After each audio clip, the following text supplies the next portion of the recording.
Something is happening across the Strait of Hormuz right now that represents the most significant shift in this crisis since it began. Not because of what you are seeing in the headlines. Actually, the headlines are covering this exactly backward.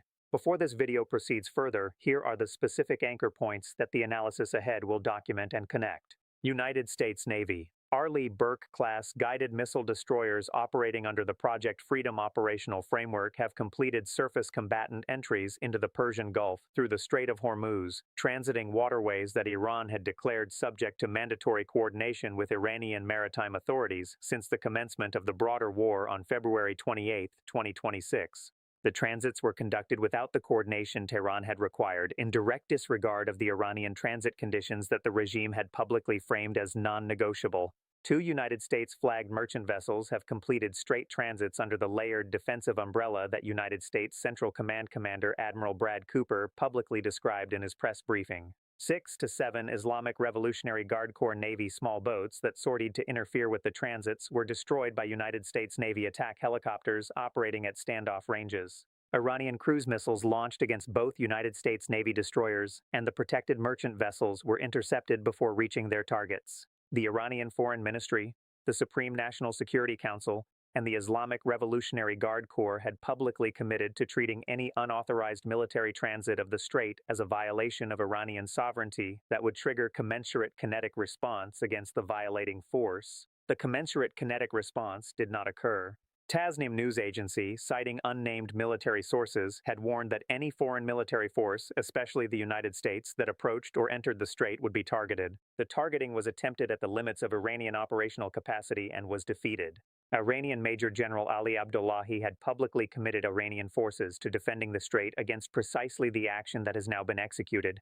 President Donald Trump has stated publicly that Iranian forces would be blown off the face of the earth if they targeted United States ships, and the implicit American commitment to follow through has not been tested because the Iranian counterstrike was defeated short of producing the conditions that would trigger the American escalation commitment.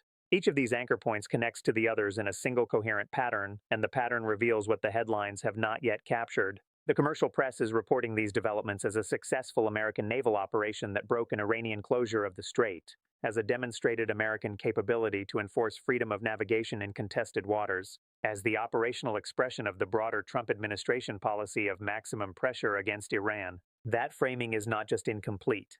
It is wrong in a way that obscures the single most consequential strategic development in the Persian Gulf since the doctrine of asymmetric Iranian deterrence was formalized in the post-Iran-Iraq war period of the late 1980s. Because what has actually occurred is not merely the breaking of a closure or the demonstration of an American capability, it is the empirical neutralization of an Iranian red line, a publicly committed threshold that the regime had explicitly framed as the trigger for kinetic response, and that has now been crossed by American action without the kinetic response that the public framing had committed Iran to delivering. Red lines in international politics function through a specific mechanism. The party declaring the red line publicly commits to a specific response if the line is crossed.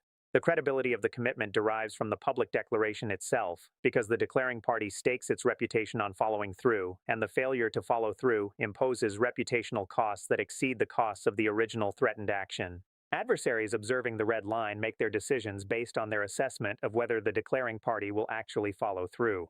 As long as the assessment yields a sufficient probability of follow-through, the red line functions as a deterrent that constrains adversary behavior. When the red line is empirically crossed without the promised response, the assessment shifts. Future declarations of red lines by the same party are discounted by adversary planners because the historical record now demonstrates that the party's public commitments cannot be relied upon.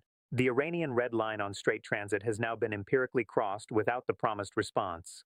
The crossing was witnessed by every major intelligence service and every adversary planning community on Earth. The empirical record is now established. Every subsequent Iranian red line declaration will be discounted by the discount factor that the May 4th crossing has generated.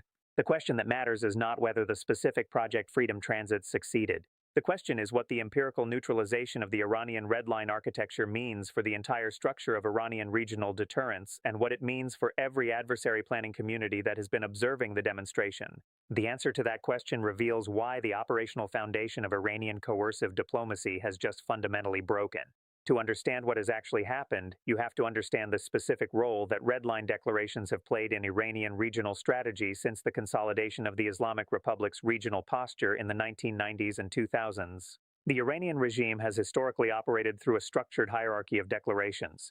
At the top of the hierarchy are the categorical red lines, public commitments to specific responses if specific actions are taken against Iranian interests.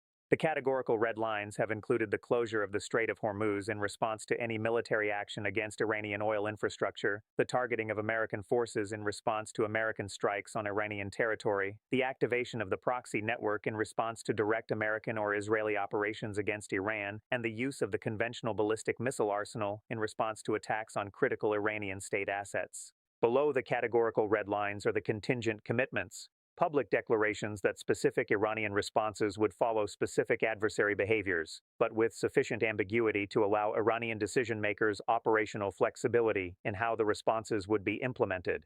Below the contingent commitments are the rhetorical positions, public statements that signaled Iranian preferences without constituting binding commitments. The hierarchy functioned through the credibility of each tier. The categorical red lines were credible because they had been delivered by the highest levels of the regime: the Supreme Leader's Office, the Supreme National Security Council, the Islamic Revolutionary Guard Corps senior leadership, under conditions that made them costly to walk back. The contingent commitments were credible because they were typically delivered by ministerial or military spokespersons with sufficient authority to commit the regime but with operational flexibility built into the language. The rhetorical positions were understood by both Iranian and adversary planners as expressions of preference rather than commitment and were discounted accordingly. The transit coordination requirement on the Strait of Hormuz was located at the categorical red line tier. The requirement was publicly committed by the Supreme National Security Council, was reinforced through repeated statements by senior IRGC commanders, including the IRGC Navy commander, was framed in the language of Iranian sovereignty that the regime treats as non-negotiable, and was operationalized through the actual deployment of Iranian forces in patterns consistent with the public commitment. The Project Freedom transits have now crossed this categorical red line without producing the categorical response. The hierarchy has been empirically disturbed at its highest tier, and the disturbance propagates downward through the entire structure. But there is a second thing almost no one is connecting properly. The empirical neutralization of the Iranian red line has not occurred in isolation. It has occurred in the context of a broader pattern of Iranian red line failures that has been accumulating across the past 2 years. Iran publicly committed to a specific response if Israel struck the Iranian consulate in Damascus in April 2024.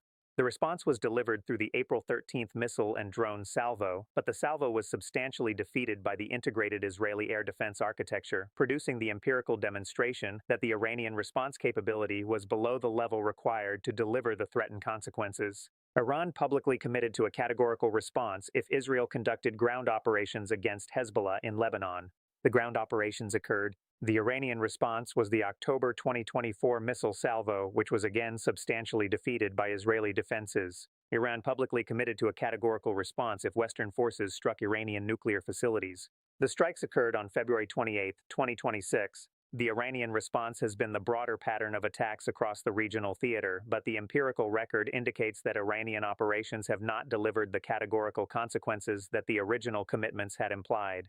Each of these red line crossings has produced empirical evidence that Iranian commitments at the categorical tier cannot reliably be translated into operational outcomes that match the rhetorical framing of the commitments. The Project Freedom crossing is therefore the latest entry in an accumulating pattern, and the pattern itself is now the strategic reality. The Iranian red line architecture has become structurally unreliable across multiple consecutive tests, and each subsequent test of the architecture further degrades its operational utility for the regime. This reveals something fundamental about the limits of how Iranian strategic communication has been structured during the broader war. The strategic communication has continued to operate through the categorical red line framework, with senior Iranian officials continuing to issue commitments at the highest tier of the declaration hierarchy. But the operational capacity to deliver the threatened consequences has been progressively degraded by the actual events of the war, producing a widening gap between the rhetorical commitments and the operational reality. The gap cannot be sustained indefinitely. At some point, the regime must either restructure its strategic communication to match the operational reality, which would require a public reduction in the categorical commitments that has substantial domestic political costs, or continue to deliver categorical commitments that the operational record demonstrates cannot be honored, which produces continuing reputational damage with each subsequent failure. Both options reduce the regime's coercive capacity. The first option reduces it through reduced declarations. The second option reduces it through reduced credibility of the declarations that continue to be made.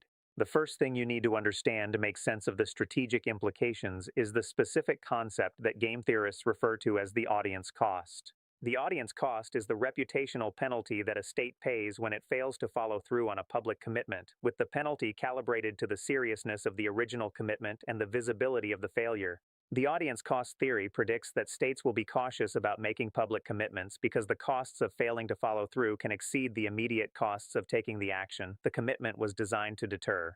The theory also predicts that successful enforcement of public commitments produces deterrent benefits that exceed the immediate operational costs because the demonstrated follow-through enhances the credibility of future commitments. The Iranian regime is now experiencing the negative side of this dynamic. The accumulated audience costs from the sequence of red line failures have produced a credibility deficit that affects every subsequent public commitment the regime might make. The deficit is observable to multiple distinct audiences simultaneously. The domestic Iranian population that has heard the regime commit to consequences that have not materialized, the regional populations across the Middle East that have observed the regime's commitments to proxy forces and to the broader regional resistance project failing to produce promised outcomes, the international adversary planning communities that update their assessments based on the empirical record, and the Iranian regime's own internal factions that calculate their political positions based on the credibility of the regime's strategic posture. Each of these audiences responds to the accumulated audience cost in different ways, but the cumulative effect is the structural reduction of the regime's coercive influence across each audience simultaneously. The domestic population responds through reduced trust in regime communications about the war. The regional populations respond through reduced confidence in Iranian-aligned movements that depend on Iranian support. The adversary planning communities respond through reduced deference to Iranian public commitments. The internal factions respond through positioning that anticipates regime weakness. The combined effect is a regime that retains its formal authority, but operates with substantially reduced strategic instrument.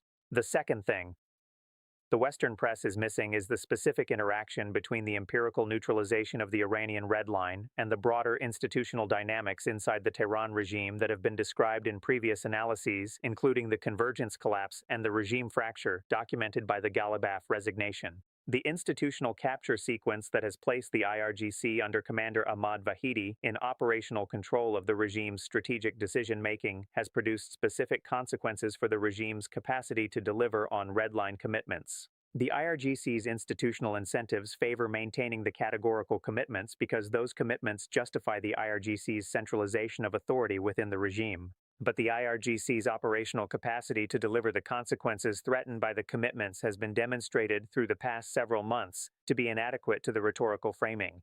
The gap between the IRGC's institutional incentives and operational capacity produces a specific decision dynamic. The regime continues to issue categorical commitments through the IRGC's institutional voice because the institution requires the rhetorical framework to maintain its domestic political position. The operational record continues to demonstrate that the commitments cannot be delivered at the threatened level. The civilian institutions that might have provided a counterweight to this dynamic, the elected presidency, the parliament's foreign affairs committees, the foreign ministry, have been progressively hollowed of authority through the institutional capture, leaving the regime without an internal mechanism to recalibrate the rhetorical framework to match the operational reality. The Project Freedom Crossing is therefore not merely the empirical demonstration of a single red line failure. It is the demonstration that the regime's internal decision-making architecture cannot produce the recalibration required to address the accumulating audience cost problem. The architecture is locked into continuing to issue categorical commitments that will continue to fail empirically because no institutional pathway exists for the recalibration. This reveals something fundamental about the limits of how the Iranian regime has been structured to manage strategic communication under conditions of accumulating operational failure. The structure was built during a period when Iranian operational capacity was assessed as sufficient to honor categorical commitments at acceptable levels, and the institutional incentives for maintaining the rhetorical framework were aligned with the actual capacity to deliver on the framework's commitments. The structure has not been updated to account for the operational degradation that the broader war has imposed on Iranian capability.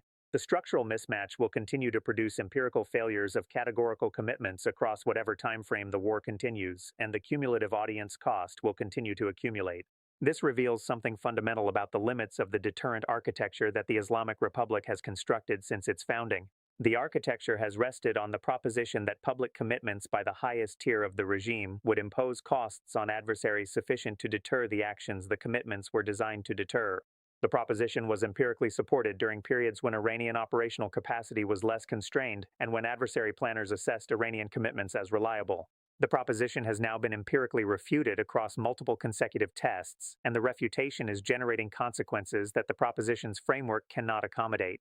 Future Iranian deterrent declarations will operate under the discount factor that the empirical record has generated, which means that the deterrent effect of any specific declaration will be substantially reduced relative to historical baselines. The regime can attempt to restore the discount factor through dramatic actions that demonstrate operational capacity, but such actions carry risks of escalation that the regime's current operational position cannot absorb. The regime can attempt to discontinue categorical declarations altogether, but the institutional incentive structure described above makes such discontinuation difficult. The regime can attempt to operate through alternative deterrent mechanisms, economic coercion, proxy network activation, regional diplomatic isolation campaigns, but each of these mechanisms has been progressively degraded across the broader period of the war and does not provide adequate substitute for the categorical declaration architecture. The deterrent architecture is therefore in structural failure, and the failure is producing operational consequences that affect every dimension of the regime's regional and international position. The third thing, and this is the piece that demonstrates why the situation cannot return to the prior equilibrium even if the regime attempts to restructure its deterrent posture, is the specific propagation dynamic of empirical demonstrations across adversary planning communities. When an adversary planning community observes an empirical failure of a deterrent commitment, the update to its threat assessment is not limited to the specific commitment that failed. The update propagates across all related commitments by the same regime, because the empirical demonstration provides evidence about the regime's overall credibility rather than evidence about the specific commitment alone. The Project Freedom Crossing has provided empirical evidence not only about the Iranian commitment to defend the Strait of Hormuz, but about the regime's commitments to deliver categorical responses across the entire portfolio of declarations. Every adversary planning community, including the Israeli intelligence services, the Saudi and Emirati security establishments, the Gulf Cooperation Council Collective Defense Planning, the United States Central Command and Indo-Pacific Command, the European NATO defense planning communities, and the Chinese and Russian assessment processes, has now updated its baseline assessment of Iranian credibility in ways that affect every future Iranian declaration. The propagation cannot be undone through subsequent Iranian actions that demonstrate operational capacity in specific areas, because the propagated update affects the assessment framework rather than the assessment of specific capabilities. The regime would need to produce a sequence of successful demonstrations sufficient to reverse the propagated update across each affected planning community, which is operationally infeasible given the current state of Iranian capabilities and the political constraints under which the regime is operating. The propagation is therefore structural and durable, and the durability ensures that the strategic consequences of the May 4th crossing will continue to affect the regime's position across the foreseeable future. And this is where the operational foundation of Iranian coercive diplomacy breaks. For 4.5 decades since the consolidation of the Islamic Republic's regional position in the early 1980s and the formal development of asymmetric deterrence doctrine in the post-Iran-Iraq war period, the regime has operated through a specific structure of coercive diplomacy. The structure depended on the credibility of categorical public commitments by the highest tier of the regime,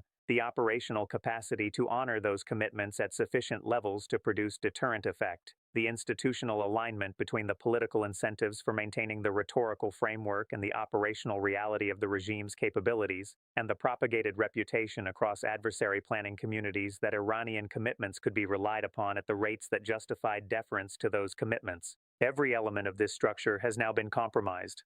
The credibility of categorical commitments has been empirically degraded across multiple consecutive tests. The operational capacity to honor the commitments has been demonstrated to be substantially below the levels the rhetorical framing implies. The institutional alignment has been disrupted by the capture sequence that has produced misalignment between political incentives and operational reality.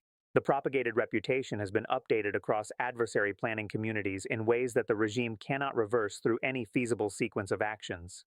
The structure that has organized Iranian coercive diplomacy for nearly half a century is therefore not damaged at the margins. It is structurally broken at its operational foundation. The regime can continue to issue categorical commitments through the same institutional voice that has historically delivered them. The commitments will be received by adversary planning communities under the discount factor that the empirical record has established. The discount factor cannot be reduced through additional commitments, because the issue is the credibility of commitments rather than the volume of commitments. The structure that produced Iranian deterrence has been replaced by a structure that produces Iranian declarations that are systematically discounted by their intended audiences. The replacement is durable, and the durability will shape the regime's strategic position across the remaining period of the war and into whatever post-war configuration emerges.